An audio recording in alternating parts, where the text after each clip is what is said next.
Paz e Cristo a todos, meus irmãos. Tudo bem? Vamos ao capítulo 3 da nossa lição. Capítulo 3, a lição 3 de missiologia, tá? Povos isolados e povos não alcançados. Cada povo possui a sua cosmovisão particular, a qual só pode ser assimilada por aqueles que de alguma forma esforçam-se por pensar como um natural daquele grupo. Então, o missionário ele tem que se identificar em alguns países, em alguns locais. O missionário entra como um prestador de serviço, como médico, para ajuda, né? Como um engenheiro. Por isso que é importante o grau de nível cultural do missionário. Quanto mais for acadêmica, forte, em alguns países de janela 10/40, por exemplo, que o missionário ele entra como prestador de serviço nesses países, porque é proibido entrar como cristão. Então ele entra como prestador de serviço e lá ele desenvolve um trabalho, um projeto. Então, planejando adequadamente para alcançar os não alcançados, planejando. Então é muito interessante. 3.1 vai falar sobre essa questão de planejamento, né? 3.2, o desenvolvimento de uma linha de coerência, né? Que é uma coisa que tem sentido, né? A pequena, média, longo prazo, de extrema importância esse planejamento, muito importante. Mas tem igrejas que nem se preocupam com isso, quanto mais planejar, né? Então é uma situação muito complexa, pessoal. 3.3, procedimento para o enfoque do grupo humano. No procedimento para se focalizar um grupo humano, e qualquer é preciso seguir uma ordem de atividades. A não obediência às etapas aqui expostas pode significar um conhecimento parcial desse grupo ou mesmo expressões erradas sobre o grupo em evidência. Então tem que se conhecer. Como se trata de povos não alcançados, lembra da janela 10/40? São inúmeras culturas, costumes diferentes. Então o missionário ele precisa conhecer ao pé da letra como que se comporta esse pessoal, né? Esse povo, esses povos. E a sua língua? E a tradução da Bíblia na linguagem deles? 3.4, o papel da oração em missões pioneiras, né? Então a gente vai vendo, sabe aquele livro, O Heróis da Fé? Tem inúmeras heróis da fé nesse livro, depois eu mando para vocês. Acho que foi até a Nathalie que pediu, vou mandar, tá, Nathalie? Tem inúmeros trabalhos desses que esses irmãos, inclusive entre tribos indígenas, né, entre tribos nativas, eles desenvolveram um trabalho glorioso. Os jesuítas aqui no Brasil, por exemplo, pessoal, tem inúmeros povos não alcançados aqui no Brasil, tribos indígenas, que eu vou mostrar depois para vocês, tá? Então a gente tem que orar mesmo, só oração ao nosso Deus, só oração para que Deus venha levantar pessoas, ministérios sérios que venha fazer esse trabalho, né? Esse trabalho a pequeno, a médio e a longo prazo. E aqui a gente, no capítulo 3 a gente abordou sobre esses assuntos. E eu vou passar um vídeo que eu passei anteriormente para vocês. 3.5, a grande comissão e a tarefa inacabada. Apesar de um avanço fabuloso nos últimos 200 anos, ainda temos muito trabalho a realizar em prol da evangelização. Muita coisa ficou para trás. O papel da oração 3.4, o procedimento para o enfoque do grupo humano. 3.1, planejando adequadamente para alcançar os não alcançados, desenvolvimento de uma linha que tinha sentido. Então, muito bem, aqui a gente acaba a lição 3 e eu vou mostrar um vídeo para vocês, tá? E fazer discípulos de todas as nações. Ele também nos prometeu que só depois que terminarmos a tarefa é que vamos receber a bênção de sua volta. Então, como estamos cumprindo a nossa missão? Para responder, devemos primeiro classificar os 7 bilhões de pessoas na Terra hoje em 3 grupos para decidir onde enviar os missionários. Segundo, analisar nossa força missionária. Terceiro, analisar nossa capacidade financeira de enviar esses missionários. Tem tudo a ver com a lição 3. Vamos começar com os cristãos. Cerca de 33% da população do mundo poderia identificar-se como cristãos. Nós chamamos este segmento da população Mundo C, C de cristão. É importante lembrar que nem todas as pessoas que se enquadram no mundo C são verdadeiros crentes em Cristo.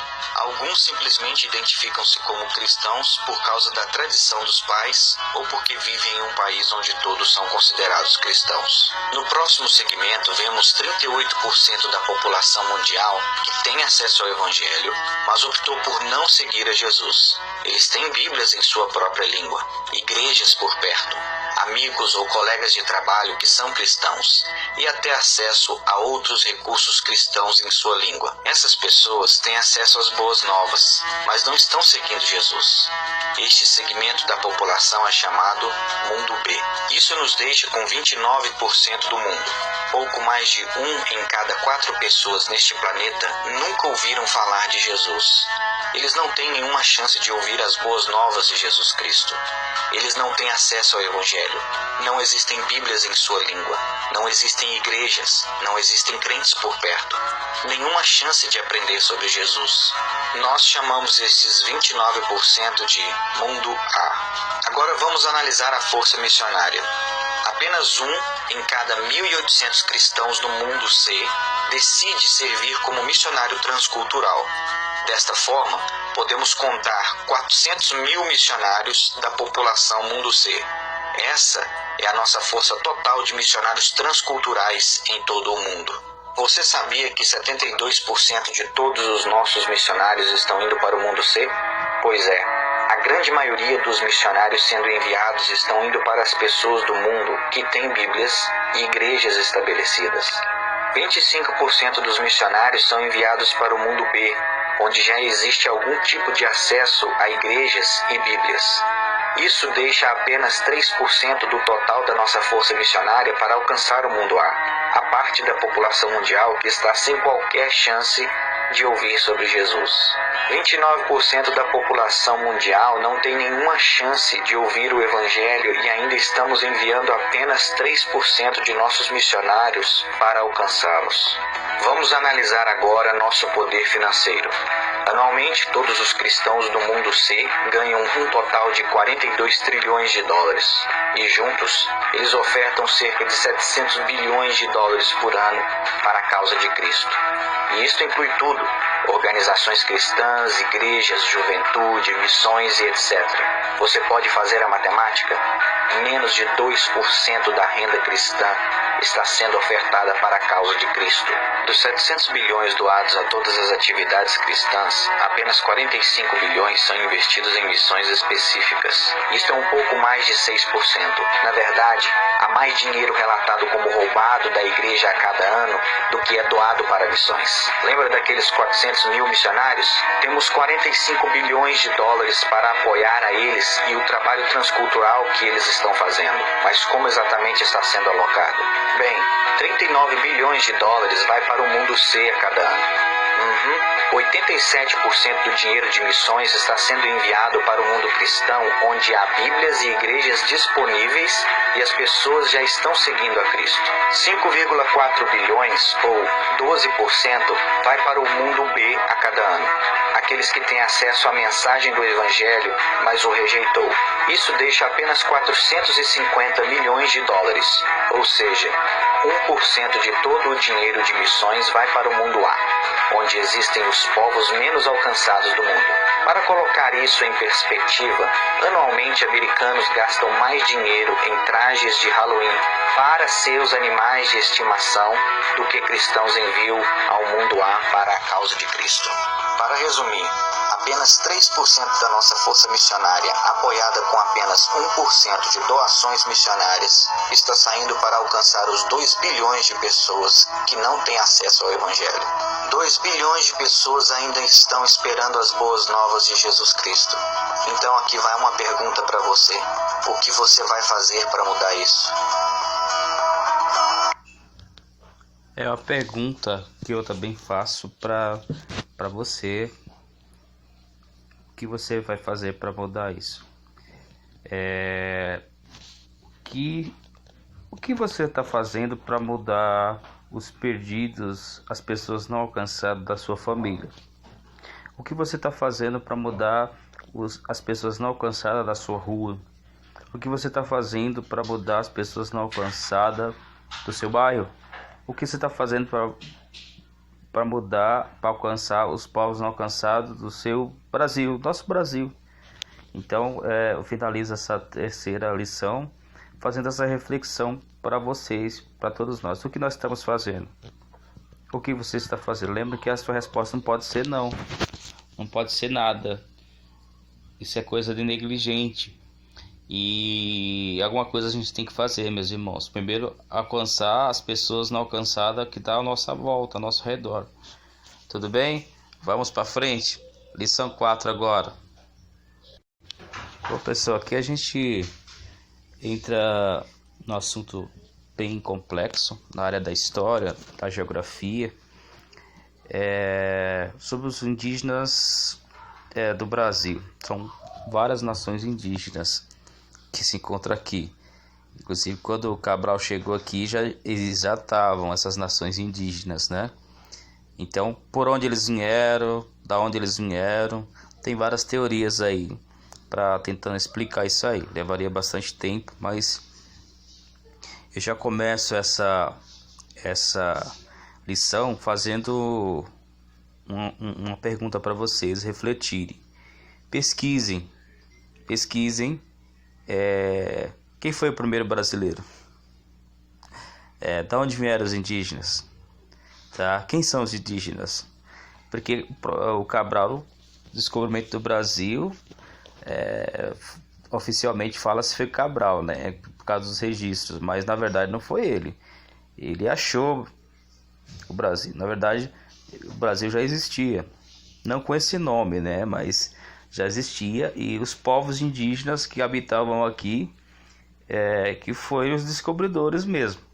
Agora a pergunta é: de onde vieram esses povos indígenas? Lembrando que são os mesmos indígenas de outras Américas, tá?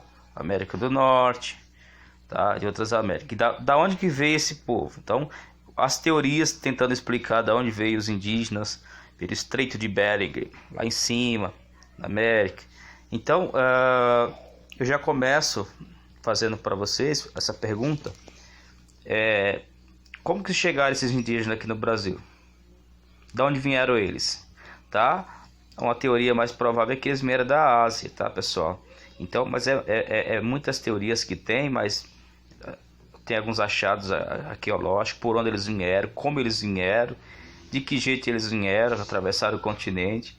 Então eu já começo, porque é uma coisa que diz respeito ao nosso país, ao nosso povo. Quem foi o primeiro brasileiro? Ou seja, de onde vieram esses povos? Então vocês pesquisem, de onde que são os indígenas, de onde vieram os indígenas. Vocês vão ficar surpresos de onde que eles vieram, a semelhança que eles têm com as outras Américas, com o pessoal da Ásia. Então, só para me falar sobre os povos indígenas no Brasil, de onde que eles vieram, levaríamos aqui uma infinidade de aulas aqui. E depois, e as nações indígenas aqui no Brasil? Cada uma diferente da outra. Por exemplo, tinha nações indígenas que eram canibalistas, as outras não eram. Tinha alguns que eram inimigos entre eles mesmo aqui no Brasil. Então, assim, lembrando que nem uma tribo é diferente de outra tribo, tá?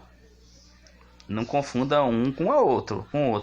E tinha inúmeros e mais inúmeros povos aqui indígenas no Brasil. Então, uma perguntinha complicada para vocês, né? Da onde vieram esses indígenas? Lembrando que não é indígena, tá?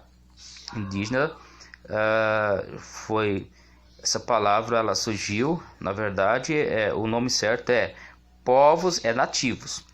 O indígena foi colocado em 1492, quando o Colombo ele descobriu o continente americano.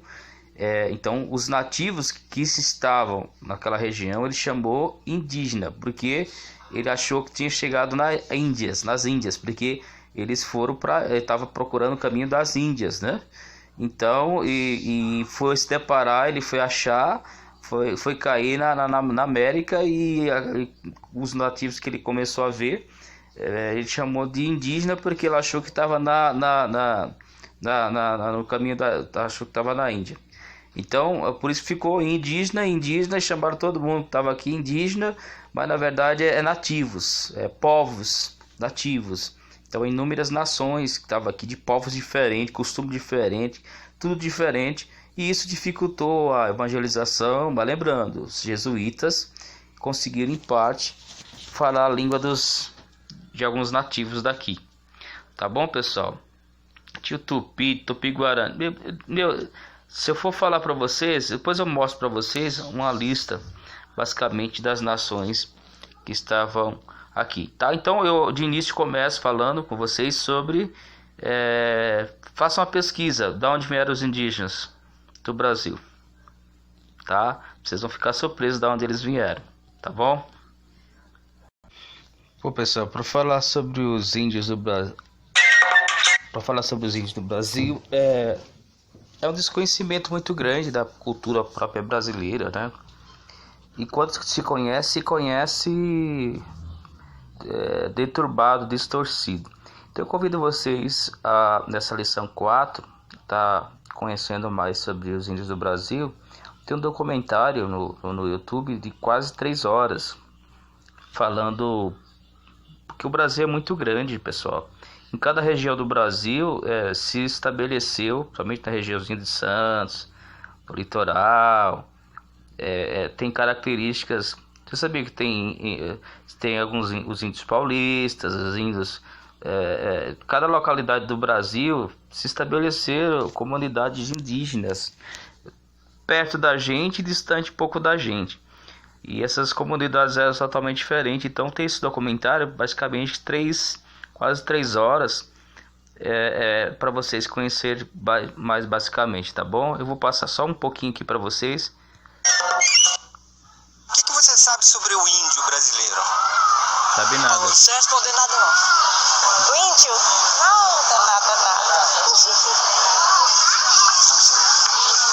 Do índio eu não entendo nada não, de índio. O índio acho que seja uma pessoa que deve existir, né, no Brasil. Em cima mostra o mapa e a região em vermelho, ó. Tá? Acho que no Nordeste, Goiás, né, Amazônia. Acredito que no Ceará também tem, só que mais vestido, né, só vestido. Viram o que as pessoas falam e o que eles pensam sobre os índios no Brasil e sobre a nossa história toda? Tinimburoré, Ailton Krenak. O meu povo é Krenak, o meu nome é Ailton. E nós temos uma reserva lá no Vale do Rio Doce, em Minas Gerais, divisa com o Espírito Santo. Veja o que as pessoas continuam pensando e falando sobre os índios. O que é que eu aprendi sobre o índio? Ai, meu Deus, não sei te responder não, viu? Agora eu tô tão assim. Eu aprendi sobre a cultura dele, como é que ele vive. O tradicional que ensinam nas escolas. Cultura, um pouco de cultura, entendeu? Habitantes. Do tipo de caça, pesca. As mulheres limpam as casas para quando os índios chegarem. Se ensina qual é a contribuição do índio para a nossa civilização. Comida, na comida, nos artefatos, né? Infelizmente se ensina isso. Porque quando a gente estuda história, infelizmente a gente vê o índio no geral, né? O índio como pessoa, a cultura, o modo de vida. Não tem um aprofundamento. No descobrimento do Brasil, os índios estavam lá, os europeus chegaram, escravizaram os índios e era sempre assim que a gente via todo ano. Eu aprendi como eles eram antigamente e como que aconteceu quando os portugueses chegaram e tal, a história do Brasil, assim. O índio não existe, índio é no passado, índio é aquele outro. Então eu prefiro que a escola é um ponto de contato. Mas, pensando bem, a comunidade, o professor, os alunos, os pais dos alunos, as pessoas competentes na direção desse trabalho têm que ter uma consciência de respeitar os trabalhos que acontecem naquelas comunidades. Então, eu vejo que a escola é um ponto de referência.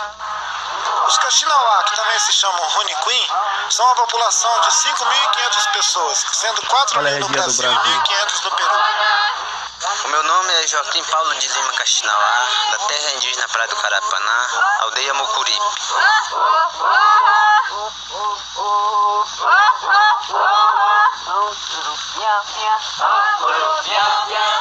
No primário, assim, na pré-escola primário, eles ensinavam que os índios eram bichos, assim, como se fossem bichos, assim, né? Vestia roupa de penas, né? Atirava com uma flecha, assim, né? Você aprendia que o índio era mau, matava e atacava, essas coisas todas. Mas era tudo ao contrário do que diziam. Geralmente é o branco que ataca para pegar terra, pegar minério, essas coisas todas. A gente fica bravo quando eles estão querendo entrar, querendo invadir a nossa terra. Minha filha Sara tá aprendendo sobre os índios. Por que nós estamos ficando bravos? Porque eles trazem a doença. Quando chega o branco mal, eles matam a gente. É por isso que a gente fica com raiva. Se não tiver outro problema assim ruim para os índios, a gente gostaria muito. A gente gostaria, são amigos. Nós somos amigos dos brancos, mas nós queremos ficar amigos do longe. Os Yanomami, que vivem nos estados do Amazonas e Roraima, são uma população de 22.000 pessoas distribuídas entre Brasil e Venezuela. Meu nome é Davi Cobenau Yanomami. Meu povo é Yanomami. Eu moro no Atorique. Os brancos que ficam próximo da gente capital é Boa Vista, Roraima. O que eu costumo ver na TV é que os índios hoje, para o tempo de hoje, os índios estão sendo muito massacrados. Então, pessoal, esse documentário, quase 3 horas, tá? Esse primeiro aqui é quase meia hora, 32 minutos.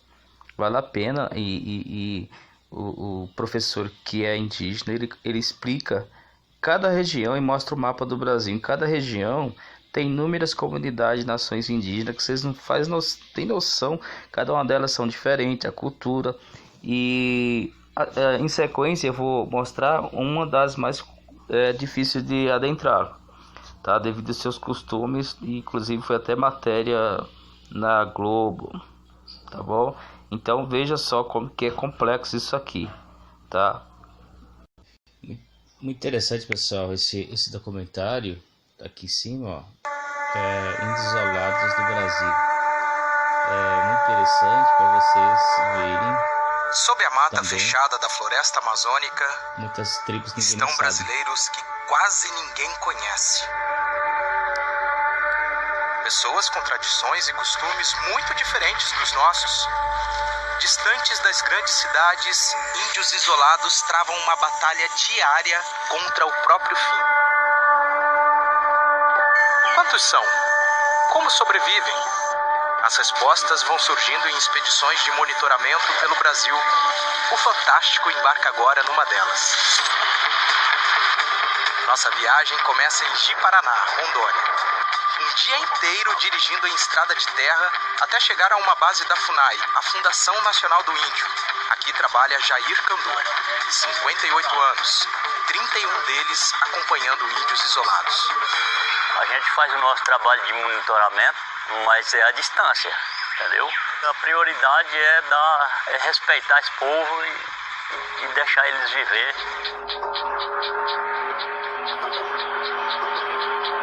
Esta floresta é o lar do povo piripicura. A FUNAI estima que na década de 60, 80 indivíduos viviam aqui. Por conta de alguns acontecimentos, inclusive um grande massacre, hoje a FUNAI só conseguiu localizar 3 indivíduos. 2 deles continuam vivendo na mata em situação de isolamento. O outro vive aqui, nesta base. Tudo bem, dona Rita? Tudo bem. A dona Rita, ela entende bem o português? Entende. Entende, né, dona Rita? Entende. Rita é uma das 3 sobreviventes do povo isolado Piripicura. Depois de perder quase toda a família, ela decidiu viver ao lado da base da FUNAI com o marido de outro povo. A senhora sente saudade da família da senhora? Saudade. O irmão e o sobrinho vivem isolados na floresta. A senhora está feliz sabendo que o irmão da senhora está por aqui, por perto? Sim. Ele gosta do mato, né? Se eles não querem chegar a nós, não querem ser amigo nosso, quer viver no lugar deles, eu acho que a nossa missão é respeitar o espaço do outro. A existência de povos isolados está confirmada no Amazonas, Acre, Roraima, Pará, Rondônia, Mato Grosso e Maranhão. Nos últimos 3 anos, a FUNAI encontrou 10 novos vestígios desses grupos. Esse trabalho começa a partir de algum registro, algum relato que a gente receba da presença de índios em alguma determinada área. E a partir disso a gente coloca um grupo em campo para investigar esse relato. Até agora, são 114 registros de índios isolados pelo Brasil. 26 já foram confirmados pela FUNAI. Os últimos 2 no Acre. Nossa principal preocupação nesse momento é confirmar o registro, fazer a proteção territorial, né, e traçar a melhor estratégia de contato, eventual não contato dessa comunidade. Em Brasília, ficam guardados fotos e vídeos feitos pelas equipes das 23 bases de proteção dos povos isolados. Como que eu falei, pessoal, para vocês aprofundarem mais sobre essa questão com profundidade dos indígenas do Brasil, vocês precisam ver o documentário, né? Quase 3 horas, mais especificamente esse, falando só sobre os indígenas povos isolados. 116, não é isso?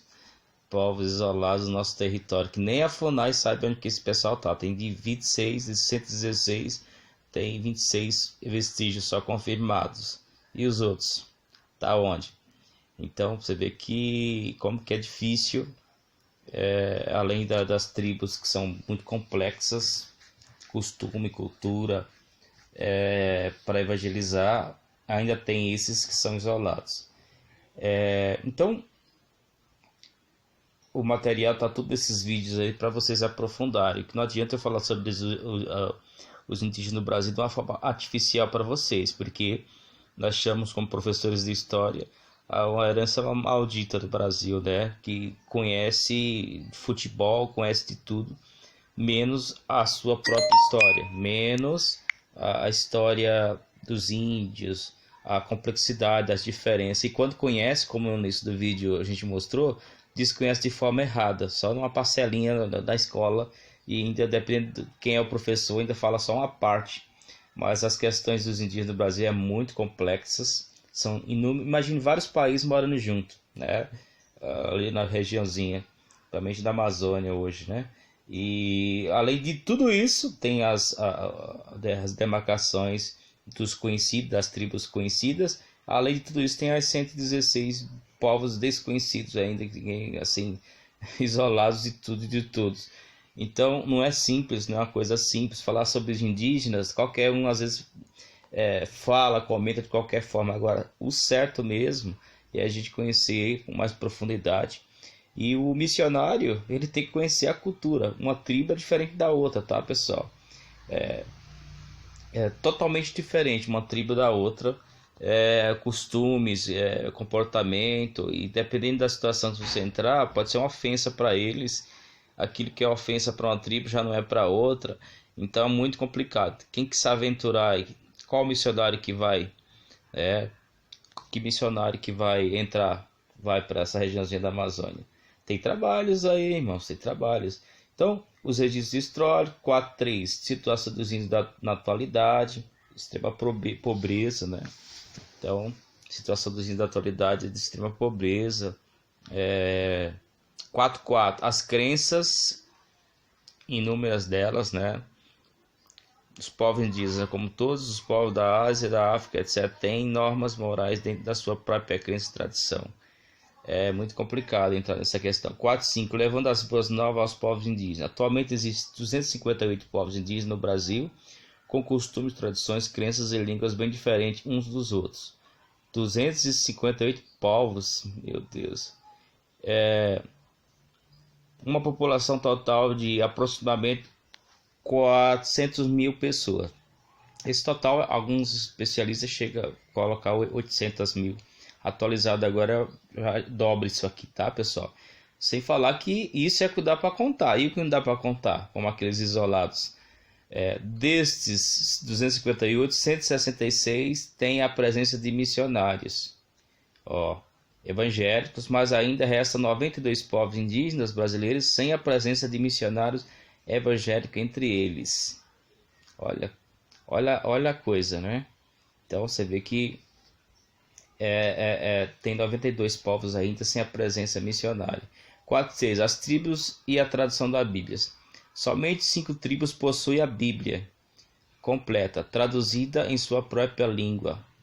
A língua Waiwai é um tipo de linguagem entendida por 4 tribos. Somente 5 tribos possuem a Bíblia. Quantos tem? 258. Só tem 5 traduzidos. Então o missionário que vai ser enviado por ele tem que conhecer muito bem. Por isso que um curso bíblico de 1 ano para ser um missionário não é o suficiente. O missionário ele tem que conhecer profundamente as línguas originais da Bíblia. Como que você vai traduzir na linguagem, aprender a língua do povo que ele vai, para traduzir a Bíblia para um povo desse? Ele tem que conhecer bem do português, ele tem que conhecer bem, tem que ser um professor, um mestre, e se não vai traduzir errado, aí piora, né? Então veja que não é uma coisa simples, meus irmãos, né? Hoje está na moda, cada um quer ser missionário, mas para fazer a diferença, esse impacto não é fácil. Tá? 4.7. População total das tribos indígenas. Uma boa notícia é que os indígenas brasileiros não foram dizimados como muitos acreditavam. Em 1995 a população indígena somava em torno de 250 mil, mas no último levantamento finalizado no início de 2005 revelou que são 378.679. Então, como eu falei, essa numeração varia de estudioso para estudioso, tá? Mas alguns chegam a quase a 800 mil, né? Outros jogam o nome para cima, outros jogam o nome para baixo, mas em torno de 400 a 500 mil milhões de indígenas, né? É muita gente, pessoal, é muita gente, tá? E eu finalizo a lição 4 do capítulo 4 fazendo a reflexão, né? Fazendo a reflexão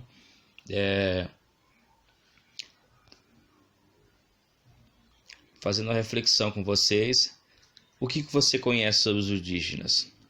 Pega uma caneta, um papel e escreva o que você conhece. Lembrando que a cultura indígena está presente na culinária.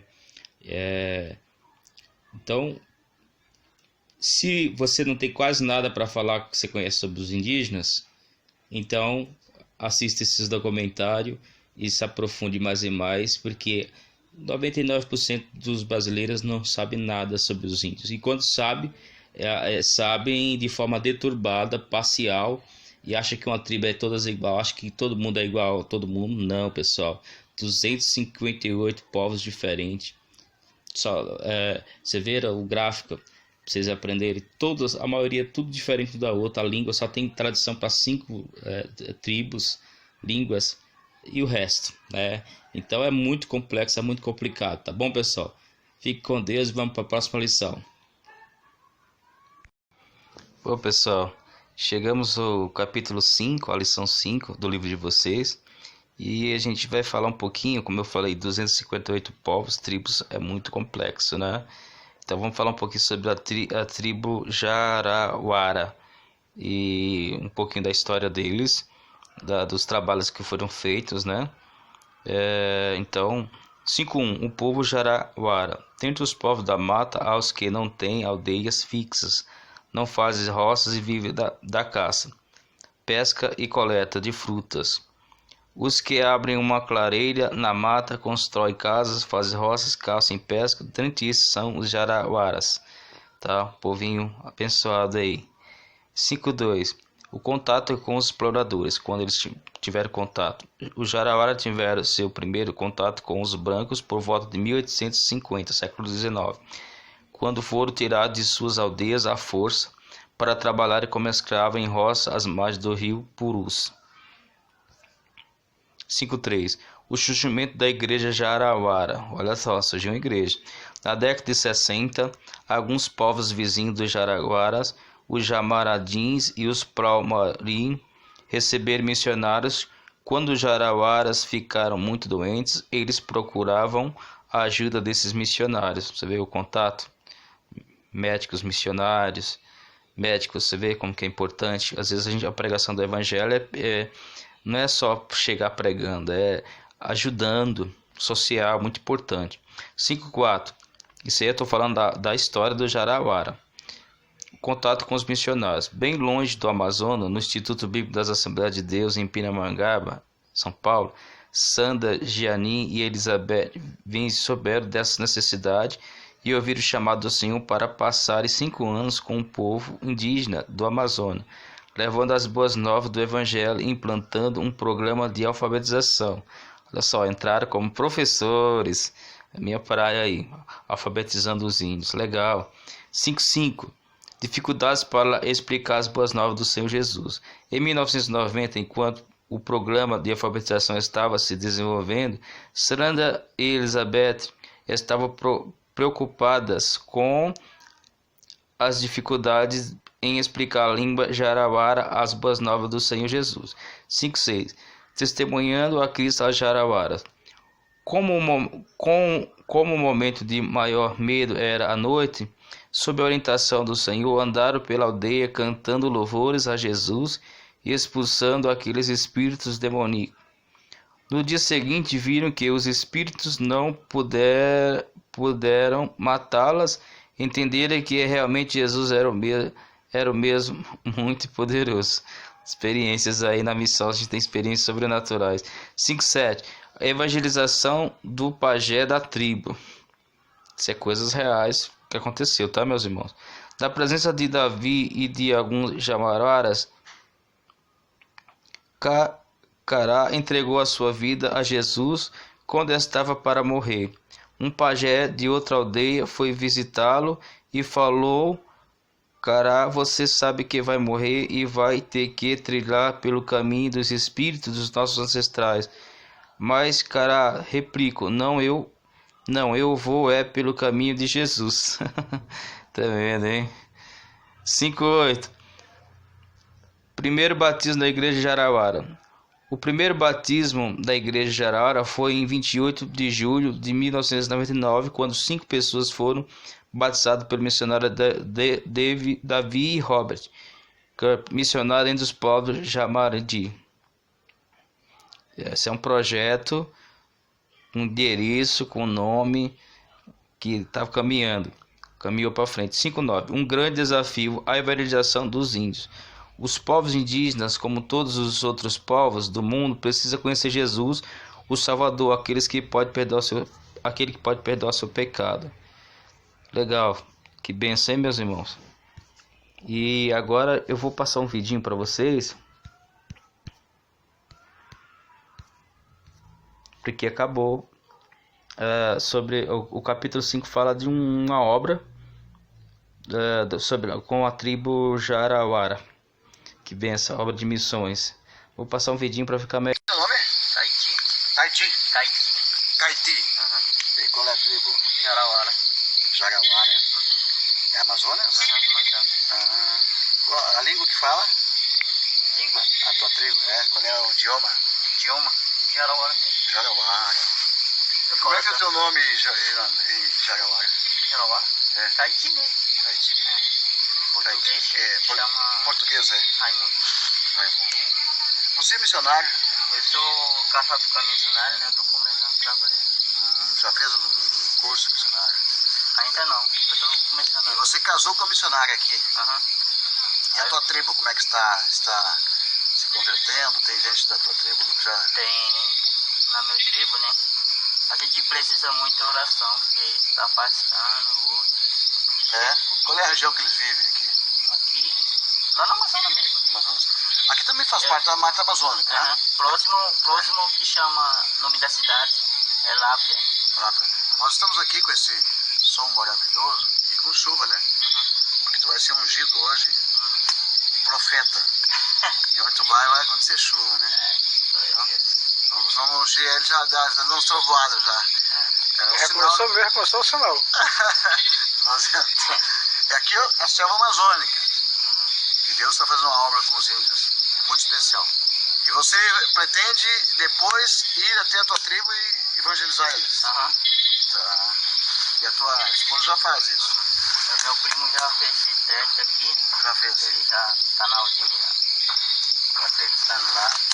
Aqui é uma reserva, aqui é uma parte da escola da Jocum, né? Jocum. Chamando a escola. Por que os mosquitos vão em você? Eu estou trabalhando hoje, né? Cheio de mosquito. Mas meu sangue acho que eles não gostam, não estou picando eu aqui. Porque o cheiro, né, que eu estou trabalhando agora. Acabei de sair, né, do trabalho. Limpando ali Limpando. Vamos entrar um pouco na mata e mostra um pouco pra mata. Então. Pode ir junto aí? A sucuri aqui grande não? A sucuri só pega o primeiro. Só o primeiro, estou mais na frente. Isso. Estamos entrando nem na mata. Aleluia, barulho. Pássaros. Quanto mais pra dentro, mais. Esse índio ele mora próximo a Lavra, próximo a Canutama. Canutama quer dizer índio de pé cortado, pastor. Índio? De pé cortado. Do pé cortado? É. Olha aqui, ó, eu queria parar aqui para ver esse som, né? Dentro da mata. Essa é a vida do índio, né? O índio anda nesses lugares assim. Então, mato, peixinho. E o que significa a chuva para vocês, hein? Chuva. Chuva significa assim que não tem. Quê? Não tem. Significa. Não tem? É bom? É boa a chuva? A chuva é bom para vocês? Bomba, tem torninho fresquinho, né? Fresquinho. É sinal. Eu sou ungindo.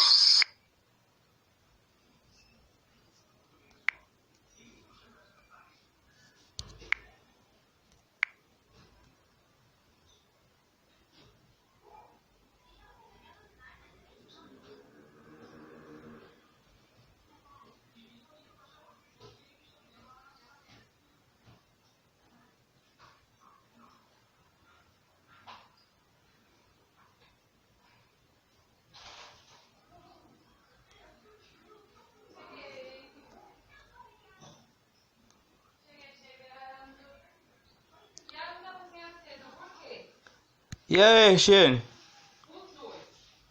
Recebeu? Tem na fim, deu.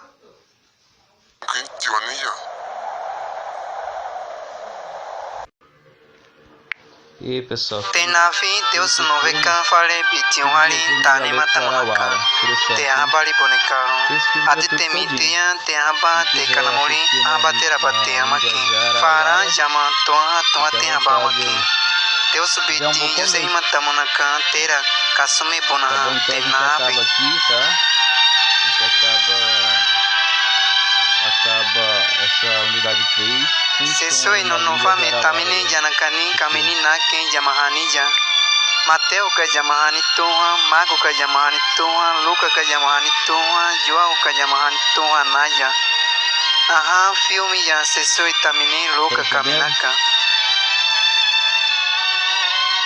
Tchau. Fique com Deus e até. Teu filme tamaha jamahani me lawine me temonekin se soy tamine. Awa bisa jamahani lawina bone ona lau ke bisa. Se soy tamine na fim amosa.